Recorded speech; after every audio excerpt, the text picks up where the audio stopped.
Good morning, bunnies. Bunnies are having breakfast. I just give them some little bunny pellets, just a few, but then you gotta get the hay in there. Although they have already been benefiting from the garden. Let's get some hay.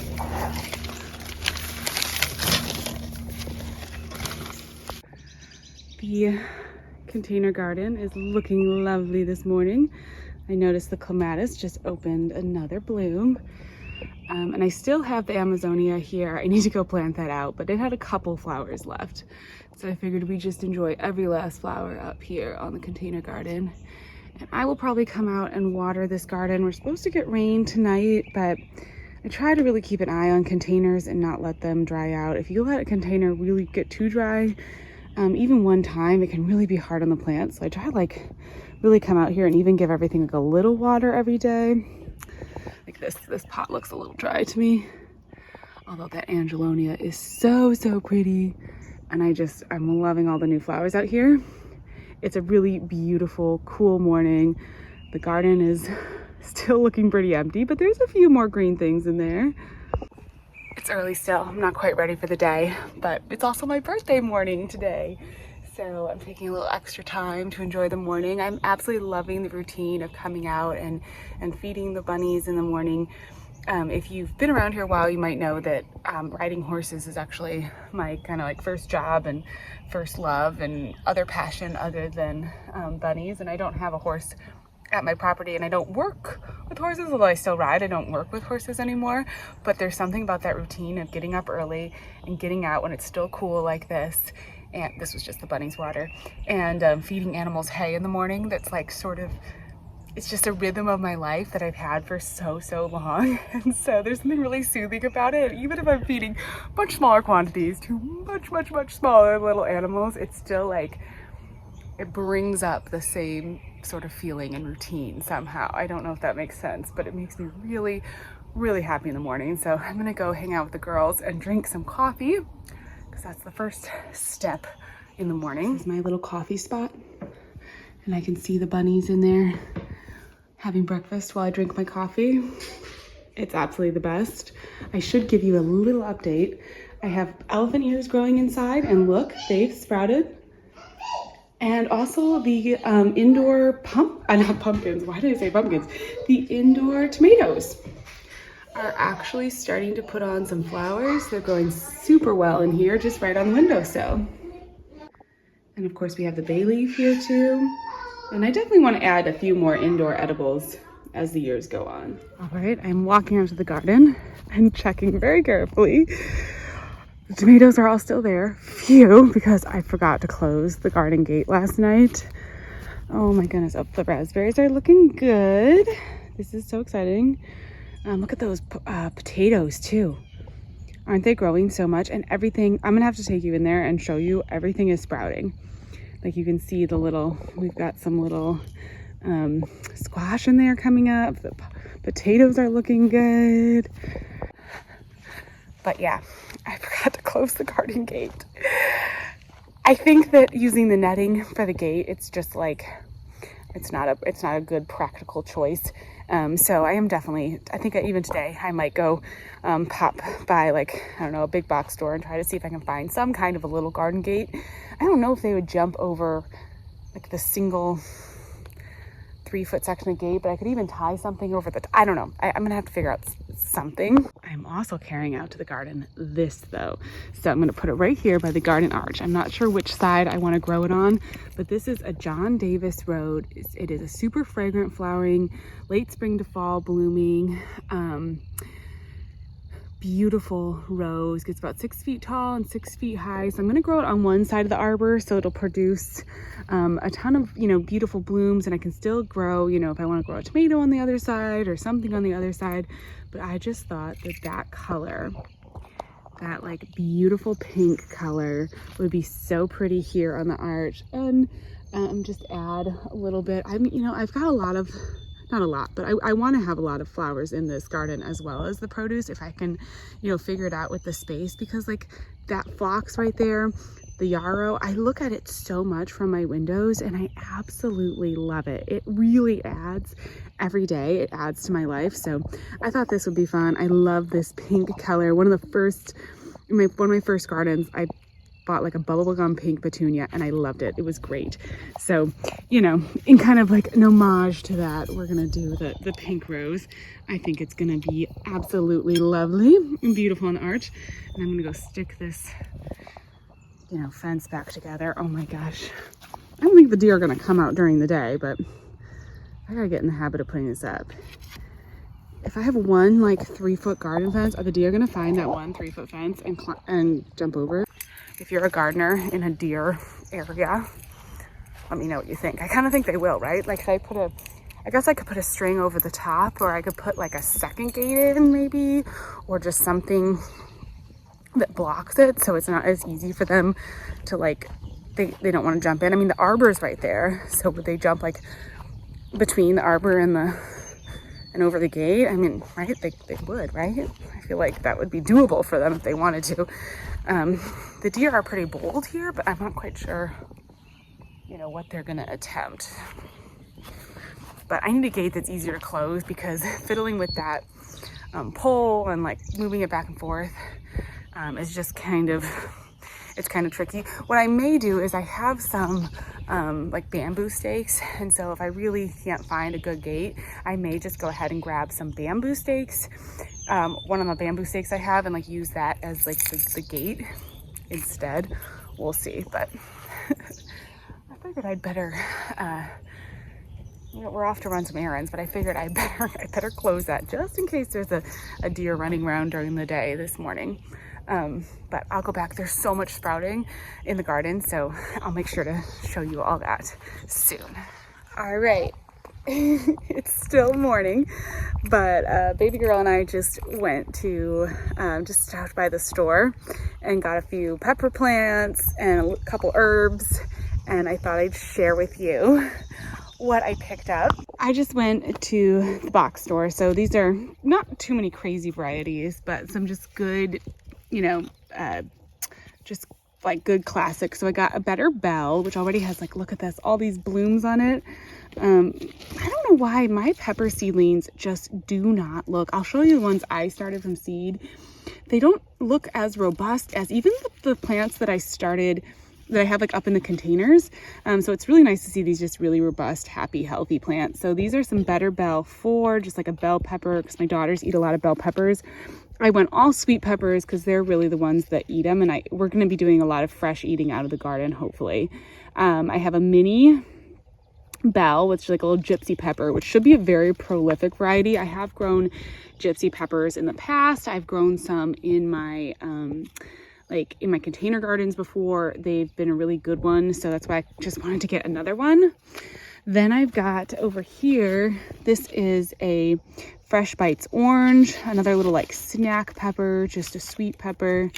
This one, let's see, yeah, container I think this might be like a container variety pepper, so it might be a little smaller. So actually I'm going to switch that and put that at the front of the bed, which is the way the sun comes up. This will get like the most afternoon sun, and from where I usually look at the garden, he'll be at the front of the bed.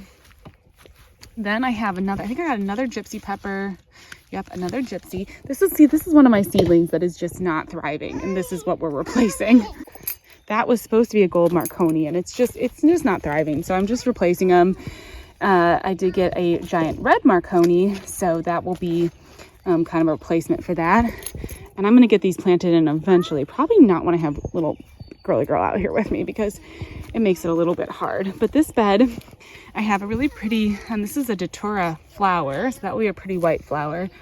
I have some Queenie orange zinnias that are coming up, and I actually seeded in here. I don't know if I see any of these coming up, but these are some chimney rudbeckias, which is a really cool, fun looking rudbeckia, super pretty, perennial. So we'll see how long it takes for it to get going. But again, I'm trying to have just a few perennials, a few flowers in and around amongst things. There's some summer fruit, which is a mix of pincushion flowers. You can see those starting to come up, just direct sown. We'll just have some flowers in this area, which will be kind of nice because this is like near the central sort of eating area, hanging out area. I still have so much space. I do have some melon seeds inside, and I think I might come out because I've got room right here with nothing planted. There's potatoes. Then there's more like sunflowers and things, flowers, and the arch. So I think I might do some melons. I'm trying to really think about what we eat. I think that when you're putting so much time and effort and energy into the garden, it is really best policy to make sure that you're growing things that are the things you really do actually want to eat. And we eat a lot of fruits and vegetables, a lot of them fresh. That's what my daughters, I've got dirt all over me. So my daughters really, really love. So I was thinking about it and I was like, you know what? Actually growing some more melons, like just cantaloupe style melons, might be something that they actually eat.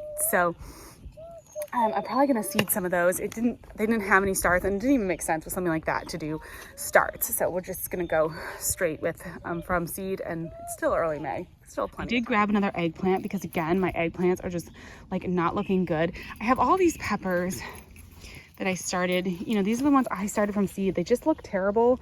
I think I'm gonna come out. I went ahead and grabbed some worm castings also, and so I am gonna amend. I got the rabbit bedding, and I'm gonna keep amending this area with the bedding with some worm castings, trying to just get some vitality, because these look like they're nutrient deficient, right? Like they need some more food, and we really don't have a lot. Like this soil is very limited in this garden. We are just limited on soil this year. It just kind of is what it is, but I'm gonna try to start this amending process. Where does pineapple ground, there's some ground cherries right there. And then I do believe these are a white knight eggplant. Where's the white knight eggplant? Maybe over here. Pumpkin on a stick. Things have gotten a little bit messed up when I transplanted them all over from the other garden.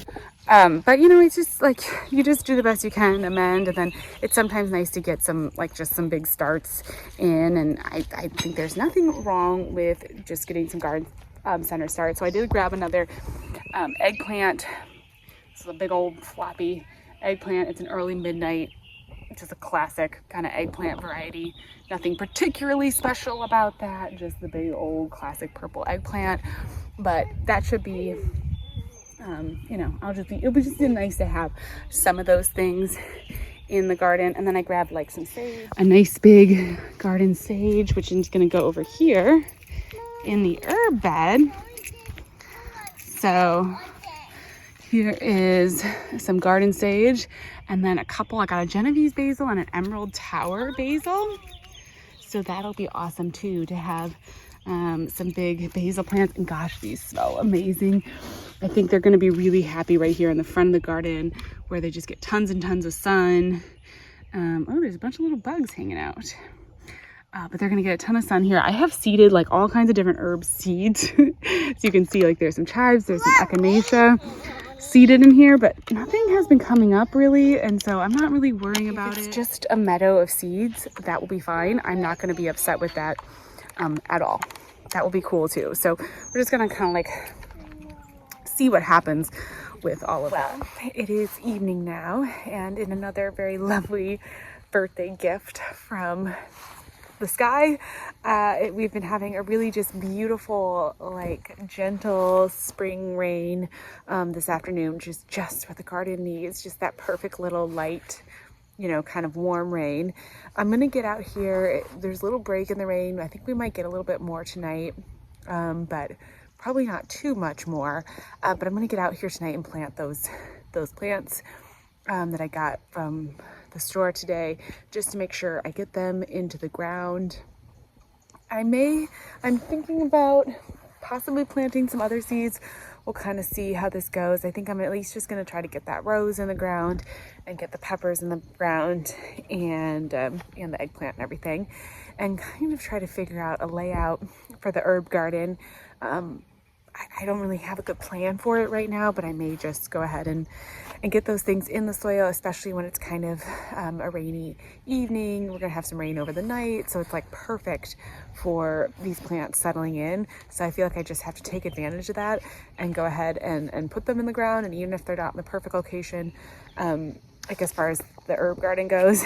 I'm just gonna have to roll with it for now, and then next year I'll have to come up with a little bit better. Like, I feel like there's got to be a way to make that big rectangle herb garden more geometric and cool. But I just think maybe I don't really have it in me. The thyme and the chives that I did buy are perennials though, so I do have to kind of make a plan.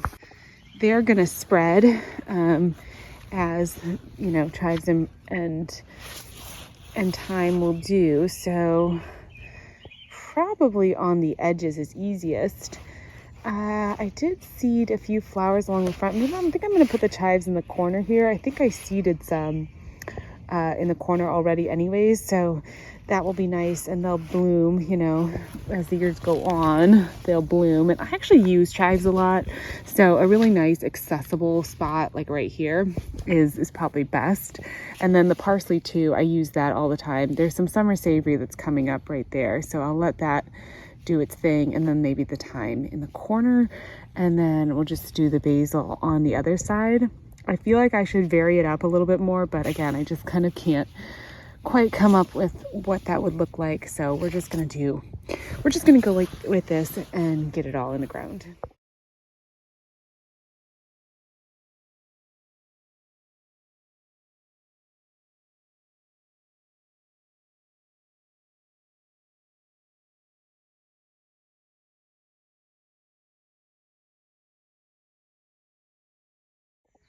All right. Hopefully the placement of these will all make sense as everything gets bigger. There'll be another herb. I'm going to plant something else there. And I keep kind of collecting different things as the season goes. And they're just going to be sort of staggered around in here. The sage may be perennial. The chives will be perennial. Oh, I have one other chives.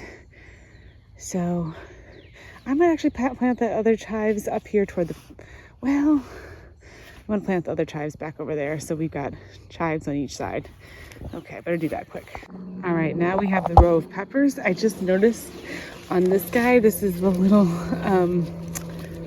the Fresh Bites orange. There's already a little pepper forming. That is exciting.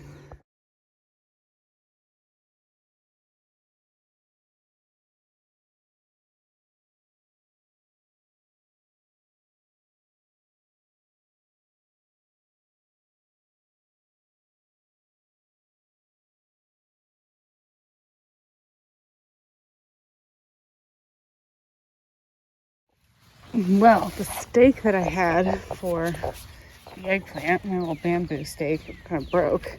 But I've got this one from the rose. So we'll pull the tag off that and use this to help the eggplant. If I can get it in there. Okay, that's good. I'll get a piece of twine to tie that up eventually. And then over here, we've got the rose, which has a ton of buds on it, so actually might start blooming pretty soon. That would definitely be super cool. Oh my gosh, this is so exciting. The garden it's starting to look more and more full and complete, and that is just really cool to see. It just feels so much more like my garden, I guess. I love it. What a perfect way to spend a birthday doing garden things. I think I'm gonna hold off. I think I'm gonna do all the seeds that I want to plant. I brought them out here with me, but I think I'm just gonna save it for another day. We will do those at another time. For now, I got a lot done. It feels good. Things are planted. It's gonna rain again. Everything's gonna be so happy and well watered, and I'll probably just water everything in now too, just in case we don't get the rain that we expected. But as always, thank you so much for hanging out, and I will talk to you again soon.